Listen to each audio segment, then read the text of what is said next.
When you examine the list of empires that met their demise in the 20th century, a mixture of awe and unease is inevitable. Consider the vast reaches of the Ottoman Empire, the colossal span of the Soviet Union, and the sun-never-setting British Empire. These were not just political entities, but pulsating centers of civilization commanding global respect and fear in equal measure. Their fall, while unforeseen by many at the time, follows the timeless rhythm of history, where even the mightiest powers are not immune to decline. These collapses didn't just redraw maps, they unraveled the fabric of societies, leaving economies in ruins and generations grappling with new identity amidst the remnants of lost glory. The question on everyone's mind these days is pretty clear. Is the same fate left for the United States? Following a booming economy that emerged in the events after World War II, the US went on an absolute record-breaking winning streak. It became the place to be in the world. While there were mishaps and concerns, it's pretty clear that looking at a chart of the Dow Jones following 1945 that the US was undoubtedly one of history's greatest stories.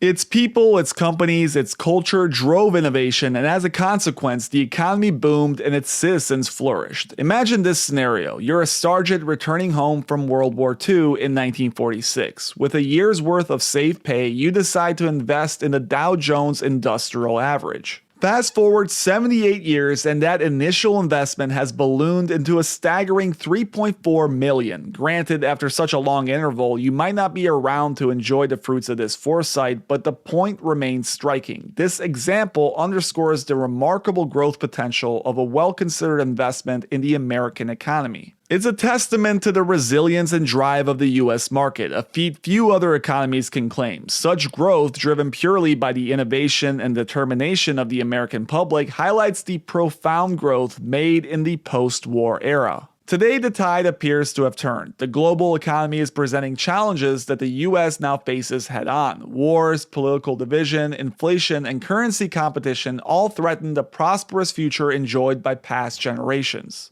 Figures like Peter Schiff predict a looming crisis for what he describes as an economy long past its prime, now artificially sustained by excessive money printing and political maneuvers. His recent discussion with Shachs Realty sheds light on these views, suggesting a critical reevaluation of the economic strategies that have underpinned American prosperity. This shift prompts a closer examination of the economic foundations and introduces the potential for a disastrous crash that hangs over the country. Now, I know a lot of people consider Peter a perma-bear, meaning that he's always negative on the economy, so in today's video, we're going to examine one by one the case he's making. The first point being that the economy is headed towards a major crash that will rival the Great Depression. He seems to think that we're already in a major recession, and this is the reasoning he uses. Where are we now with the U.S. economy? Well, we're in a recession. I don't care what the statistics are showing, and they're very likely to be revised in the future to confirm that we're in a recession right now. I mean, that's what happened with the Great Recession, which started in December of 2007. But for a year, the government gave out fake economic data. And then in December of 2008, they came back and said, oh, by the way, we've been in a recession for an entire year. You can throw away all the data we gave you because it was wrong. And so they may do the same thing. We got factory orders came out today for January, biggest drop since we shut the economy down during COVID. I mean, how can we be in a strong economy if that's the case? So what Peter just said there is that during the 2008 financial crisis, the true extent of the economic downturn was not immediately disclosed by the government, with more accurate details emerging only after significant revisions to economic data. Indeed, early GDP reports during this period painted a picture of a relatively mild recession. For example, the initial estimate for the fourth quarter of 2008 reported a GDP contraction of an annualized rate of minus 3.8%, a figure later adjusted to a much more severe minus 8.4%. These revisions, far from being simple adjustments, had profound implications for the understanding of the crisis' severity by policymakers. Such significant underestimations of economic distress could have influenced the timing and scale of the government's actions. So Peter is right about these revisions, but the question is the same thing happening right now? Well, one other thing he talks about is the US factory orders, which are experiencing their sharpest declines since the turbulent times of 2020.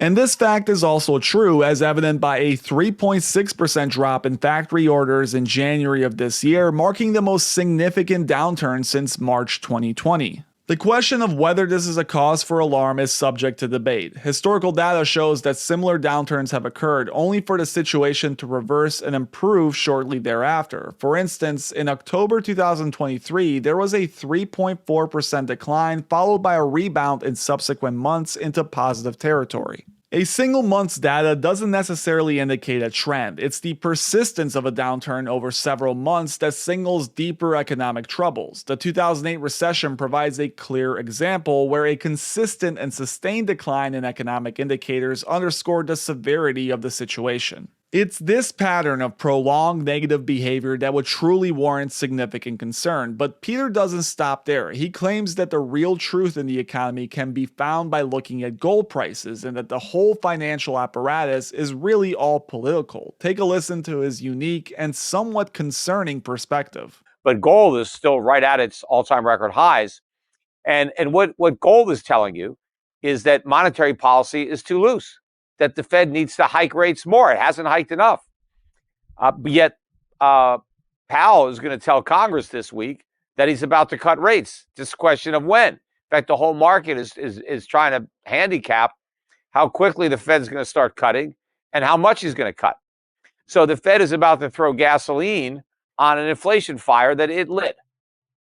You see, what Peter is suggesting here is that the gold market really knows best. Gold prices are indeed pushing past all-time highs, which hints that someone out there is buying heavily. He claims that the reason why Powell and the Federal Reserve is expected to reduce rates is purely political. For example, if we look at the infamous dot plot, we see that most Fed entities believe that in 2025 we're going to be at a significantly smaller rate than today, and Peter thinks that this decision making isn't really based on economic data but is rather purely political. The government would rather have higher inflation to keep the spending going, the stock market up, and the bubble inflating. Pushing rates even higher would be political suicide to a lot of these Fed leaders. According to him, the smart investors are well aware of this point, and it's part of the reason gold prices are shooting up. He even claims that we're headed into a depression worse than the Great Depression.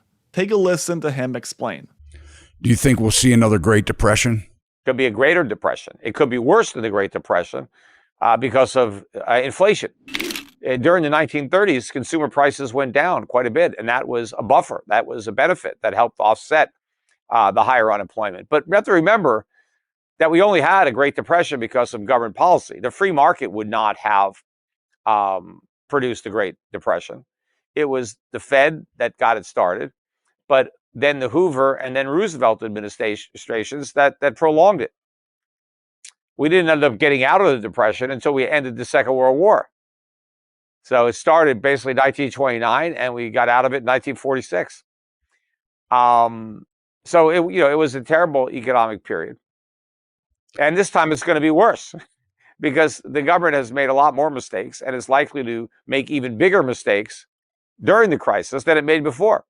So essentially, to wrap up his message is pretty simple. Right now, there is some evidence that the economy isn't doing as great as the government claims. Instead of fighting inflation with more severe rate hikes, it seems that the Federal Reserve is going to ease up, and according to Peter, this is being done purely for political reasons. Investors, and more importantly, central banks, recognize this danger and are now buying up gold, and this is evident by looking at the 5-year gold chart. You can see that in recent weeks, gold has been exploding past all-time highs, and Peter claims it's for good reason. Whether you believe him or not, I would love to hear what you think in the comments below. As always, guys, please don't forget to hit that like and subscribe button if you enjoyed the video.